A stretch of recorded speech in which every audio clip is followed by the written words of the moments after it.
21শে জুলাই তৃণমূলের কাছে আবেগের অপর নাম। 21শে জুলাই তৃণমূলের শহীদ দিবস। 21শে জুলাই আমরা দেখেছি জেলার বিভিন্ন প্রান্ত থেকে কর্মী সমর্থকরা তারা ভিড় করেন হার্ট অফ দ্য সিটি ধর্মতলায়।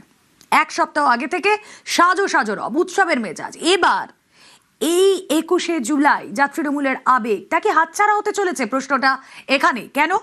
মমতা অভিষেককে নোটিশ দেওয়ার নির্দেশ বিচারপতি অরিজিৎ বন্দ্যোপাধ্যায় ডিভিশন বেঞ্চে। হাইকোর্টের নির্দেশ, অবমাননার অভিযোগ, গুরুত্বপূর্ণ রাস্তা বন্ধ করে সভা করা যাবে না। 2018 সালে এই নির্দেশ আসে কলকাতা হাইকোর্টের তরফে। তৃণমূল সহ 38 রাজনৈতিক দলকে নির্দেশ দিয়েছিল সেই সময় হাইকোর্ট, কিন্তু আদালতের নির্দেশ না মেনে 2025-এ তৃণমূলের সভা। আদালত অবমাননার অভিযোগ, জনস্বার্থ মামলাকারী। জনস্বার্থ মামলায় নোটিশ, নির্দেশ হাইকোর্টের।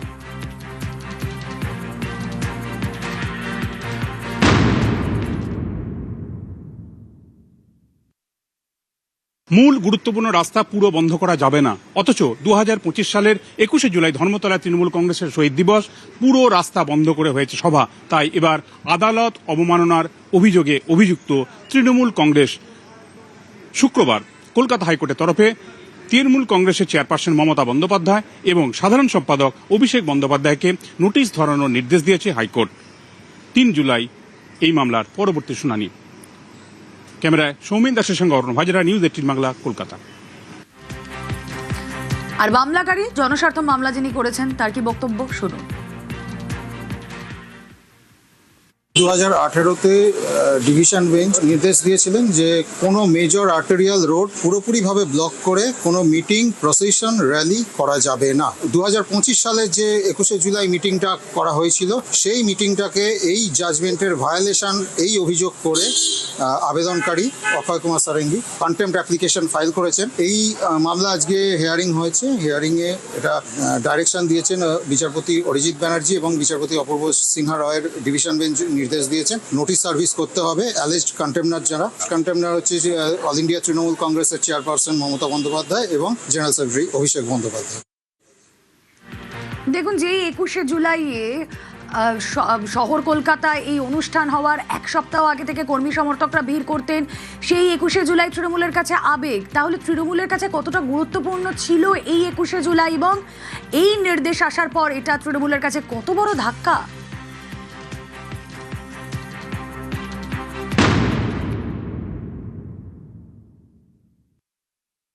এই 21শে জুলাই যে তাহলে কি হাতছাড়া হতে চলেছে তৃণমূল কংগ্রেসের কাছ থেকে? কারণ এই 21শে জুলাই ছিল বার্ষিক সভা, এবং এই বার্ষিক সভার জন্য বিভিন্ন জায়গা থেকে লোকজন আসতো, এবং শুধু তাই নয়, গোটা কলকাতা এবং বলা যেতে পারে গোটা পশ্চিমবঙ্গের বিভিন্ন জায়গাও অবরুদ্ধ হয়ে পড়তো। কারণ 3-4 দিন থেকে লোক বিভিন্ন জায়গা থেকে এখানে এসে পৌঁছতো, তাদের আনা হতো। সবচেয়ে বড় যেটা প্রশ্ন সেটা হচ্ছে গত 15 বছর এবং তার আগে থেকে এই জায়গাটা যেন তৃণমূল কংগ্রেসের মৌরসি পাট্টা ছিল। অন্য কোনো রাজনৈতিক দল এই জায়গায় দাঁড়িয়ে কোনো সভাই করতে পারতো না, এবং এমন একটা প্রভাব খাটানো হতো যে এই জায়গায় শুধুমাত্র তৃণমূল কংগ্রেসই যেন এই জায়গায় সভা করতে পারে। সুতরাং সেখান থেকে দাঁড়িয়ে, যেটা তাদের সিগনেচার র্যালি বলা যেতে পারে, সেই জায়গা থেকে দাঁড়িয়ে এটা বড় ধাক্কা। কারণ একমাত্র তৃণমূল কংগ্রেসই করবে, অন্য কোনো পার্টি করতে পারবে না। অন্য কোনো পার্টি কোনো দিন কোনোভাবে এই জায়গায় কোনো রকম অনুমতিই পেত না।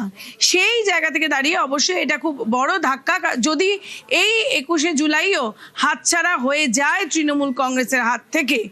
কারণ এই কংগ্রেসের সময় থেকে 1993 সাল থেকে এটা শুরু হয়, 93-এর পর থেকে 94 থেকে এটা শুরু হয়, তারপরে কংগ্রেস থেকে তৃণমূল কংগ্রেস হয়।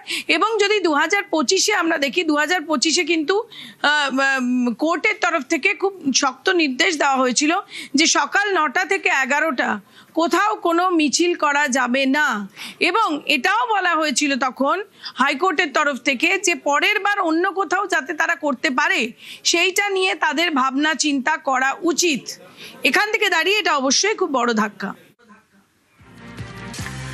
ভিক্টোরিয়া হাউসের সামনে এর আগে কাউকে সভা করতে দেখা যেত না। তাহলে কি শাসক দল তৃণমূল ছিল বলেই তারা বাড়তি সুবিধা পেতেন?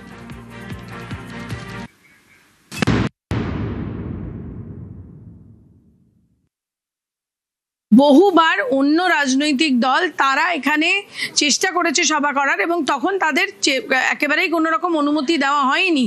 শুধু একমাত্র তৃণমূল কংগ্রেসই করতে পারবেন। পরিস্থিতিটা এমন তৈরি করা হতো যে শুধুমাত্র তৃণমূল কংগ্রেসই ওখানে করতে পারবে, আর কোনো রাজনৈতিক দল করতে পারবে না। এবং এটা খুব আশ্চর্যজনক বিষয় হলেও এই বিষয়টাই গত 15 বছর ধরে হয়ে এসছে।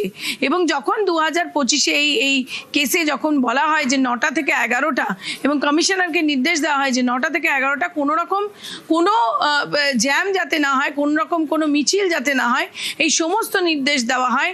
সুতরাং এই যে একটা দল, যেই দল যেহেতু সরকারে তারা ছিল, তাদেরই শুধু মৌরসি পাট্টা, অন্য কোনো দল করতে পারবে না, এটা কিন্তু বহুবার প্রশ্ন উঠেছে। ওই রকম একটা জায়গা, ধর্মতলার ওই রকম একটা জায়গা যেটা বলা যেতে পারে হার্ট অফ দ্য সিটি, সেইখানে দাঁড়িয়ে এতটা অবরুদ্ধ করে এই সভা করা, সত্যি এটা একটা খুব চিন্তার বিষয় ছিল যারা প্রশাসনের ছিল। কিন্তু তা সত্ত্বেও যেহেতু তারা সরকারে ছিল, শুধুমাত্র তারাই পেত।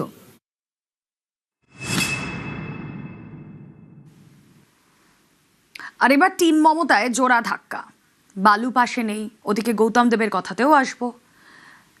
জ্যোতিপ্রিয় মল্লিক তিনি তৃণমূলের সব পদ থেকে ইস্তফা দিয়েছেন। গত শনিবার জ্যোতিপ্রিয়কে তৃণমূলের জাতীয় কর্মসমিতির সদস্য করা হয়। সপ্তাহ পেরোনোর আগে অসুস্থতার কারণ দেখিয়ে ইস্তফা জ্যোতিপ্রিয়।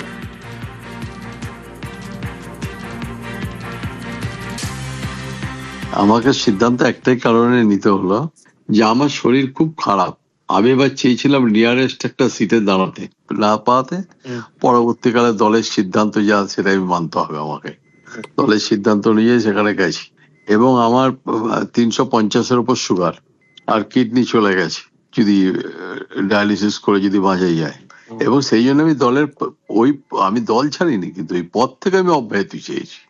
এখনো দিনই যাবো না, মমতা ব্যানার্জির পাশেই থাকবো, মমতা ব্যানার্জির সাথে থাকবো। আমার হয়তো অনেক অভিমানের পালা আছে অভিষেকের ওপর, কোনো অভিমান নেই দিদির কাছে। দিদি আমার কাছে এখনো।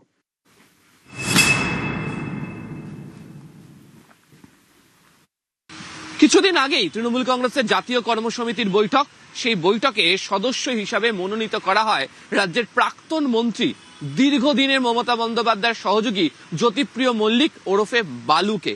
মমতা বন্দ্যোপাধ্যায়ের সেই প্রিয় বালু, যার জন্য বিধানসভা নির্বাচনে প্রচার করতে গিয়ে মমতা বন্দ্যোপাধ্যায় উল্লেখ করেছিলেন অন্যায় করা হয়েছে জ্যোতিপ্রিয় মল্লিকের সাথে, জ্যোতিপ্রিয় মল্লিক জিতে আসলে ফের তাকে মন্ত্রী করা হবে।